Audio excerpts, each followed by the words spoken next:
الله أكبر. هاوکاتی نوێژکردن لە مزگەوتی کۆمەڵگای ئیسلامی لە بۆستن، ئیمام ئیسماعیل فینی گوتی تەقینەوەکانی ماراسۆنی بۆستن کە 3 کەسی تیادا کوژران و زیاتر لە 250 کەس بریندار بوون دژی پرەنسیپەکانی ئیسلام بوون. پیرۆزی و پاکیزەیی ژیان مافێکی جیهانیە و پەروەردگار بەخشیونی. ئەمە هەمان ئەو مزگەوتەیە تیمورلنگ و جۆهەر سارنایی دوو برا گومانبارەکە بووی دەچوون. فینی دەڵێ جارێکیان برا گەورەکەیان مەڕاستی بنیێژکردنەکەی تێکدا، بەڵام بەگشتی کەم دەهاتن و هیچ کاتێکیش خواستیان بۆ توندوتیژی نیشان نەدابوو. لە دۆسەکەی تەیمووردا نە کەسوکارەکەی نەهاوڕێ نزیکەکانی نەیانزانیوە خەریکی چی بۆ یان چی دەکات. هەندێک ئەم مزگەوتیان گوناهبار دەکرد بەوەی بانگەشە بۆ ئایدۆلۆژیەتی ئیسلامی ڕادیکاڵی دەکات، چونکە هەندێک لەوانەی سەردانی ئەم مزگەوتیان دەکرد لێکۆڵینەوەیان لەگەڵدا کراوە سەبارەت بە هەبوونی پەیوەندی لەگەڵ تێرۆریزمی ئیسلامیدا. ئیمام فینی ئەم گوناهبارکردانە ڕەت دەکاتەوە.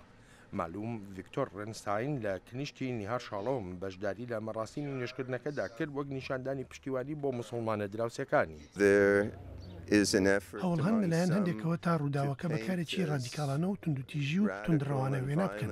ئیمام فینی دەڵێ شۆک بوو و خەمباریش بوو کاتێک بیستی دووگومانبارەکە ئەندامی کۆمەڵگای ئیسلامی بوون لە بۆستن، وەردەشڵێت ئایدۆلۆژی ڕادیکاڵی لەو مزگەوتەوە فێر نەبوو.